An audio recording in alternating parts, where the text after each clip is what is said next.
예, 제가 오늘 설교 제목을 때와 장소를 가리지 않습니다. 뭐가 그렇다는 말이겠습니까? 사실 때와 장소를 가리지 않는 것이 여러 가지가 있습니다. 인터넷에서 제가 찾아보니까 첫 번째 뜨는 것이 뭐냐면 모바일 폰입니다. 휴대폰. 원래 한국에서 참 많이 팔렸던 그 모바일 폰, 휴대폰 광고 카피가 때와 장소를 가리지 않는다. 그래가지고 그 전화기가 굉장히 많이 팔렸습니다. 때와 장소를 가리지 않고 그 전화기가 잘 터진다 하는 그런 의미였습니다. 그래서 그 전화기 모델 이름도 애니콜이었습니다. Anytime, Anywhere, 애니콜. 요즘은 또 그 무선 인터넷이 와이파이라 그러죠. 이게 때와 장소를 가리지 않습니다. 그렇게 광고하고 있고요. 어떤 분은 몸에 병이 하나 있는데 그 병명이 과민성 대장증후군. 좀 어렵죠? 자, 이 병을 걸리면 어떻겠습니까? 때와 장소를 가리지 않고 방구가 나온답니다. 어떤 젊은 연인에게는 그 애정 표현이 때와 장소를 가리지 않고 그 하는 게 그게 또 애정 표현을 그렇게 한다는 것이고 생때를 잘 쓰는 어린아이에게는 그 생때 쓰는 것이 또 때와 장소를 가리지 않고 뭐 사람이 있든지 없든지 뭐 어디를 가든지 그냥 아무 데서나 생때를 쓰는 것, 그것도 나왔습니다. 때와 장소를 가리지 않는 것은 이런 것들뿐만이 아니고 우리 예수님께서 가르쳐 주신 한 가지가 있는데 그것은 유혹입니다.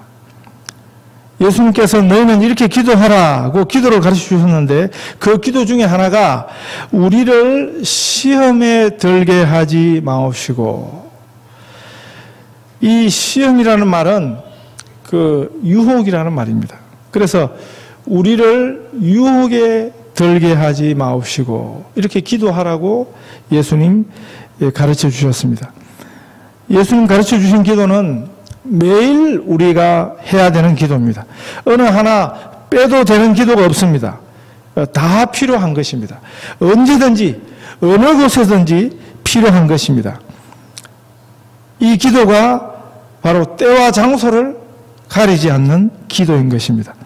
특별히 우리 삶에 시험이 있다고, 우리 삶에 유혹이 있다고 예수님 가르쳐 주셨습니다. 우리는 언제든지 어디서든지 유혹 앞에 노출되어 있습니다.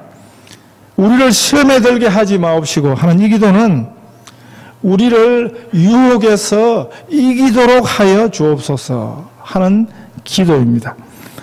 우리들은 날마다 일용할 양식을 구하면서 또 하나님의 용서를 날마다 구하는 것 같이 이 시험에서 이기도록, 유혹에서 이기도록 하늘에 계신 하나님 우리 아버지께 기도하라고 예수님 가르쳐 주신 것입니다. 이 말은 우리에게 항상 때와 장소를 가리지 않고 유혹이 찾아온다는 것을 가르쳐 주신 것입니다. 유혹이라는 것은 사람을 가리지 않습니다. 유혹은 예수님도 받으셨습니다. 금식하신 예수님에게 유혹이 왔습니다. 시험이 왔습니다.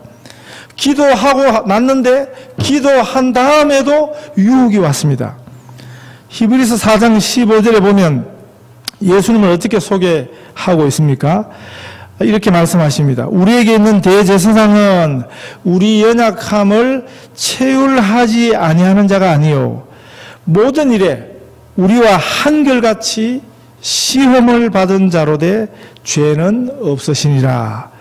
다른 번역으로 읽으면 이렇습니다. 우리 대제사장은 연약한 우리 사정을 몰라봐 주시는 분이 아니라 우리와 마찬가지로 모든 일에 유혹을 받으신 분입니다. 그러나 그분은 죄를 짓지 아니하셨습니다. 이렇게 되어 있습니다. 예수님도 우리와 동일하게 유혹을 받으셨습니다. 우리 예수님도 사람의 몸을 입고 계셨기 때문에 예수님도 유혹을 피해갈 수 없었습니다. 예수님께서 그래서 유혹을 몸소 경험하셨습니다. 이 유혹이 얼마나 무서운 줄 아시고 너희는 이렇게 기도하라. 시험에 들지 않도록, 유혹에 넘어지지 않도록 기도하라고 가르쳐 주신 것입니다. 유혹은 기도해야 이길 수 있는 것입니다. 유혹은 기도로 물리칠 수 있는 것이라고 예수님 가르쳐 주신 것입니다. 이미 우리는 유혹 앞에, 여러 가지 시험 앞에 넘어진 경험이 많습니다. 실패한 경험이 많습니다. 그때를 우리가 돌아보면 왜 우리가 여러 가지 시험에, 유혹에 넘어가서 실패하게 되었는가? 이 유혹의 종류에는 여러 가지가 있습니다. 여러 단계가 있습니다. 유혹이 너무 강렬했었습니까? 또는 그 유혹의 단계가 내 힘으로 감당하기에는 너무 어려웠었습니까? 우리 성경이 가르쳐 주는 대로 이 유혹을 이해하면 이 유혹이라는 것은 근원적으로 사단에게서 오는 것입니다. 마귀가 주는 것입니다. 그냥 어쩌다가 걸려든 게 아니고 세상 말로 운이 나빠서 재수가 없어서가 아닙니다. 성경은 유혹에 대해서 뭘 가르쳐 주시냐 하면 우리 유혹 배후에 사단이 있다고 가르쳐 주십니다. 사단의 계획이 있습니다. 사단의 술수가 있다고 성경은 가르쳐 주십니다.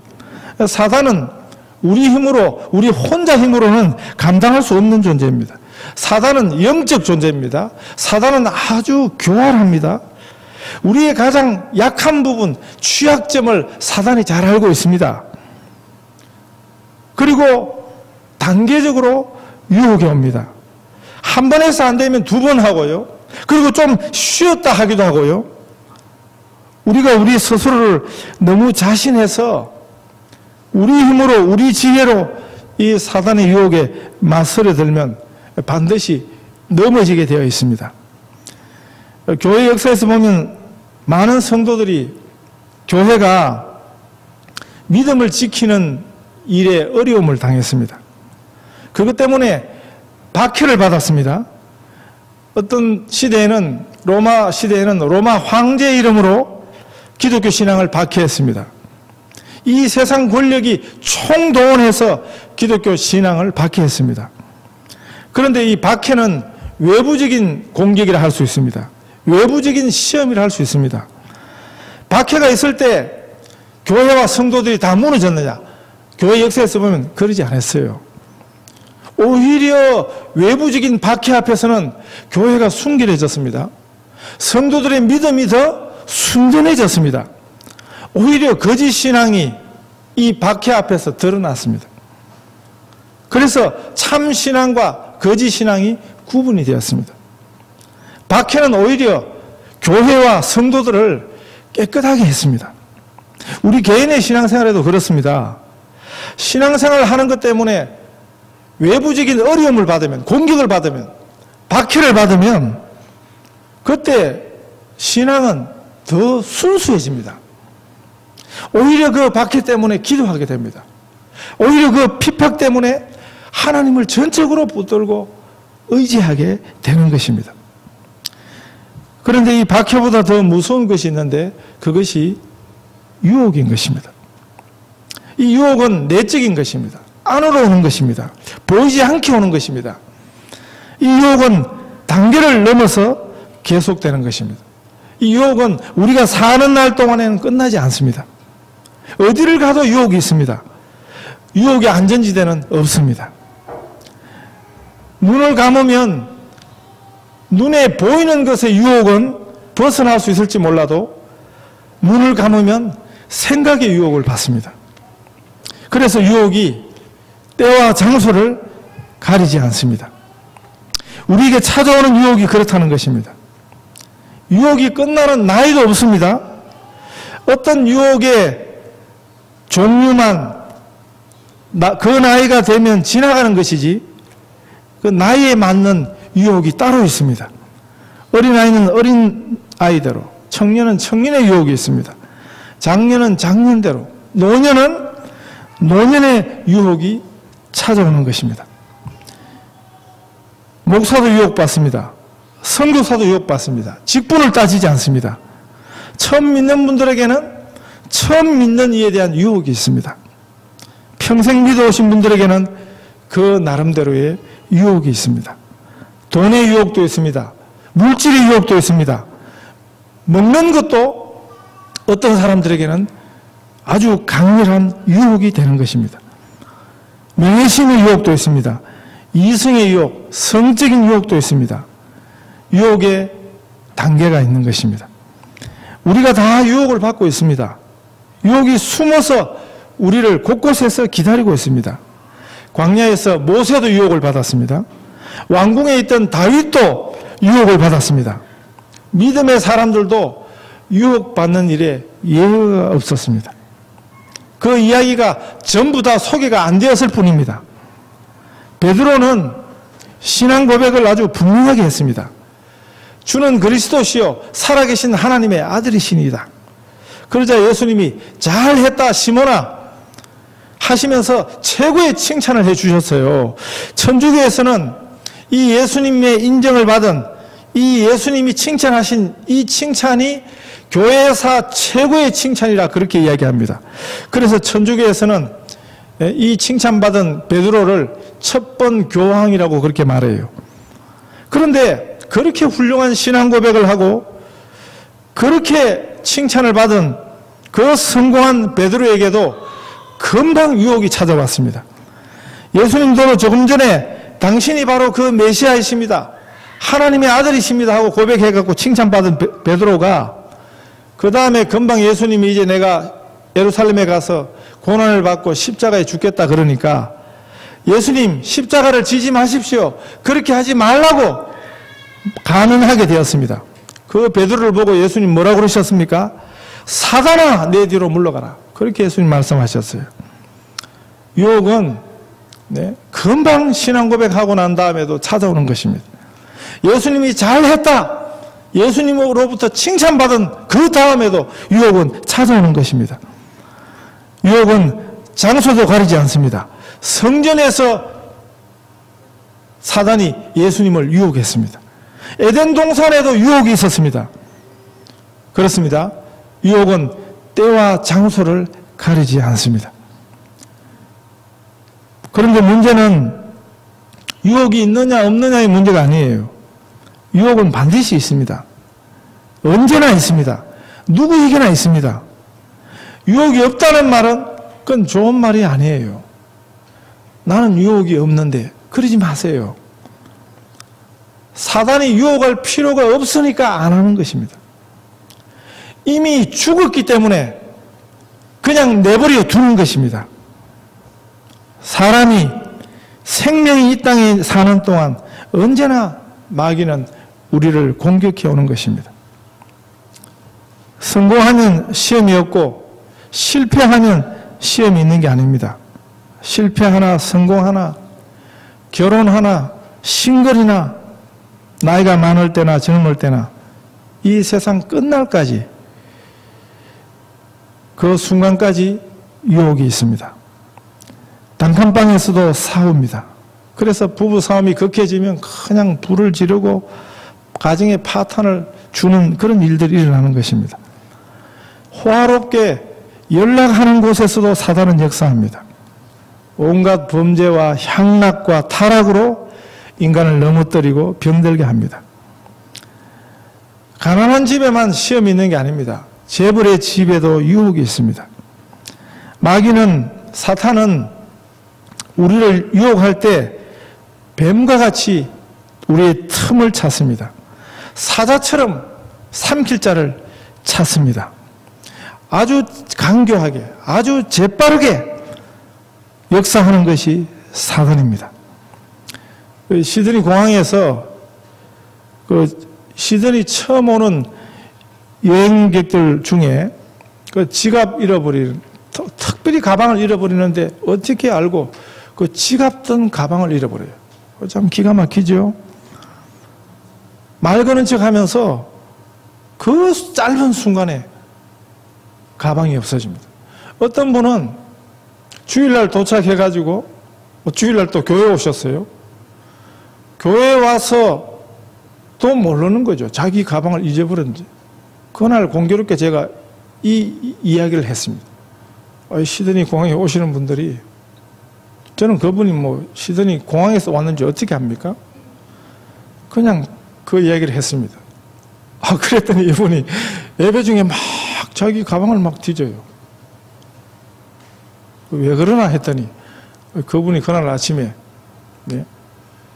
자기 피감 놓은 그분한테 어떤 아랍계 사람이 와서 당신 차에 문제가 있다. 그래서 놀라서 가보니까 차는 말짱해요. 그랬는데 틀림없이 그 자기 가방을 이렇게 다 눈 안에 보고 있었는데,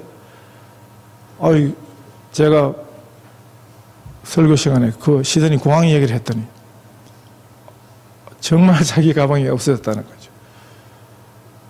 그 중요한 작은 가방, 그것만 없어졌다는 것입니다.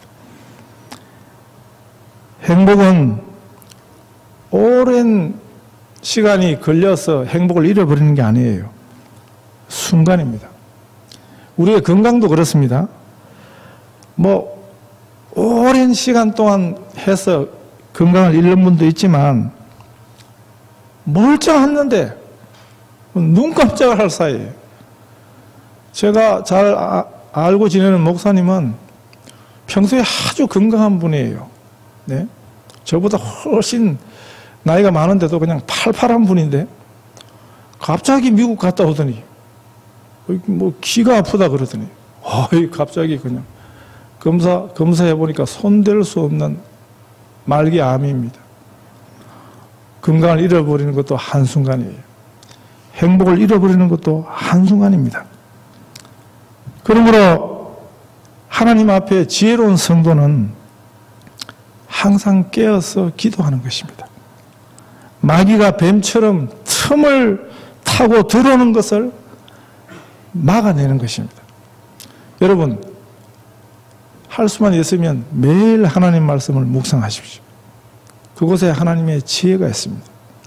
우리가 못 보는 것, 우리가 못 깨닫는 것을 보게 하는, 깨닫게 하시는 하나님의 인도하심이 있습니다. 마귀는 내 가정에 틈을 탑니다. 내 마음에도 틈을 탑니다. 교회 생활에도, 세상 생활에도 내가 잘 막아내면, 나는 잘 막아내는데 내 옆에 있는 다른 사람을 통해서도 마귀는 틈을 타고 들어오는 것입니다. 사람들을 통해서, 가족들을 통해서, 이웃을 통해서, 심지어는 성도들을 통해서도 나에게 접근하는 것입니다. 사랑하는 자녀들을 통해서라도 우리 가정에 접근하는 것입니다. 사단은 우리의 약점을 압니다. 무엇으로 우리를 유혹하면 거기 잘 넘어지는지를 사단이 잘 알고 있습니다. 특별히 현대인들은 즐거움을 찾습니다. 기쁨을 찾습니다. 마귀가 끄는 대로 가면 안 돼요. 마귀가 기쁨을 줍니다. 마귀가 우리에게 잠깐이지만 즐거움을 주는 것입니다. 그러나 그건 잠깐인 것입니다. 영원하지 않습니다. 비정상적인 기쁨인 것입니다. 마귀를 따라가도 처음에는 웃을 수 있습니다. 그러나 그것은 비정상적인 웃음입니다. 귀신 소리 들어보셨죠? 귀신도 웃어요. 그런데 이상하게 웃지 않습니까? 귀신이 어떻게 웃어요? 히히히 그러지 않습니까? 그건 비정상적인 웃음입니다. 사단을 따라가면 그건 비정상적인 것입니다. 평안도 비정상적인 것입니다. 행복도 좀 주는 것 같지만 그건 비정상의 행복인 것입니다. 주님은 우리를 풀어주세요. 그러나 사단은 갈수록 우리를 옥죄이는 것입니다. 우리를 묶는 것이 사단인 것입니다. 죄가 그렇게 우리를 유혹하는 것입니다. 아름답게 보이지만, 좋아 보이지만 그건 결국 시간이 지나고 나면 우리가 다 묶이는 것입니다. 아프리카에 어떤 꽃이 있는데 그렇게 꽃이 아름다운데 먹이를 찾아가는 벌이나 이런 것들을 꽃 안에 들어가면 꽃이 확 삼켜버린다는 것입니다. 그 안에 딱 들어오면 그냥 활짝 피어서 유혹하던 꽃이죠. 근데 그 안에 들어오면 그냥 확 삼켜버리는 것입니다. 아주 아름답게 생겼지만 아주 무서운 꽃입니다. 이 세상의 아름다움이, 기쁨과 즐거움이 이런 꽃일 수 있습니다. 고생 때문에 망한 사람은 잘 없습니다. 우리 인간은 거의 아름다움의 꽃에 삼키는 것입니다. 좋은 꽃에 들어갔다가 인생을 망치는 것이지, 좁은 길을 가다가 근면하고 근신하다가 당하는 사람은 잘 없습니다. 다 유혹받아서 망하는 것입니다. 우리 모두 유혹에 노출되어 있습니다. 그야말로 유혹은 때와 장소를 가리지 않습니다. 성전 안에서 예배 중에서도 유혹을 받습니다. 예수님도 광야에서 유혹받으셨고요. 사단이 예수님을 성전에 데리고 가서도 유혹을 했습니다. 유혹은 끝나지 않습니다. 우리 육신이 죽기 전까지는 끝나는 것이 아닙니다. 이렇게 우리가 유혹 앞에 연약한 존재인 줄 아시고, 우리 주님이 친히 유혹을 경험하시고, 그러나 그 유혹을 이기신 분이 우리에게 너희는 이렇게 기도하라. 시험에 들게 하지 마옵소서. 예수님 우리에게 이렇게 기도하라고 가르쳐 주신 것은, 예수님은, 하나님 말씀은, 예수의 말씀은 공수표가 없습니다. 이렇게 기도하라 하신 것은 이것을 따라서 기도하면 반드시 응답이 있습니다. 사람하고 다릅니다. 예수님 이렇게 기도하라 하신 것은 그건 반드시 응답이 있다는 보증이 되는 것입니다. 이 말은 사람의 말이 아니에요. 인간의 가르침이 아닙니다. 이 세상이 가르쳐 주는 것하고는 다른 것입니다. 하나님 말씀입니다. 하나님의 약속입니다. 우리의 기도는 하늘을 그냥 울리는 메아리가 아닌 것입니다. 하나님의 보호자를 움직이는, 하나님으로 일하시게 하는 능력인 것입니다. 믿으셔야 합니다.